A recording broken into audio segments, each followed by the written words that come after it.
তানভীর, এই পর্যন্ত উল্লেখযোগ্য কারা মনোনয়নপত্র জমা দিয়েছেন, কি বলছেন তারা? হ্যাঁ, উল্লেখযোগ্য আসলে অনেকেই দিয়েছেন এবং সর্বশেষ খবর পাওয়া পর্যন্ত যে ৩৬ জন বিএনপি থেকে মনোনীত হয়েছেন নারী প্রার্থী, নারী সংসদ সদস্য সংরক্ষিত নারী আসনে, তাদের মধ্য থেকে প্রায় ২২ জনের মতো এরই মধ্যে মনোনয়নপত্র জমা দিয়ে দিয়েছেন। আরও কিছু বাকি আছে এবং আরও অনেকেই আসছেন এবং তারা মনোনয়নপত্র জমা দিচ্ছেন। আবার অনেকে আসলেও আসলে তাদের সাথে যে প্রয়োজনীয় কাগজপত্রগুলো সেগুলো না থাকার কারণে সেই কাগজপত্রগুলো সংযুক্ত করে তারপর আবার তারা আসছেন এবং এসে তারা প্রয়োজনীয় কাগজপত্রগুলো সংযুক্ত করে তারা এই মনোনয়নপত্রগুলো কিন্তু জমা দিচ্ছেন এবং জমা দেওয়ার পরপরই তারা এসে কথা বলছেন। এবং বিএনপির তরফ থেকে আসলে যে ধরনের কথাগুলো বলা হচ্ছে, গণমাধ্যমকে বলা হচ্ছে, সেটা হলো যে তারা আসলে সবাই খালেদা জিয়াকে স্মরণ করছেন এবং প্রধানমন্ত্রী তারেক রহমানকে ধন্যবাদ জানাচ্ছেন।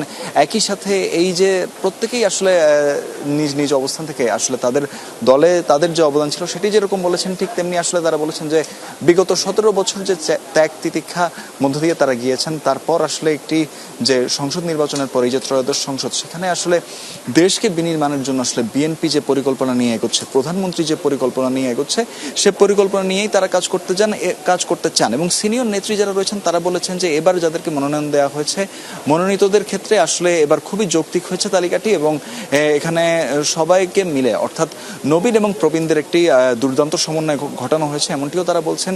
এবং তারা বলছেন যে আসলে গণতান্ত্রিক চর্চা এবং গণতান্ত্রিক উত্তরণের জন্য এবারের সংসদ আসলে একটি অন্যতম গুরুত্বপূর্ণ একটি সংসদ, যেটি আসলে মাইল ফলক হিসেবে কাজ করছে।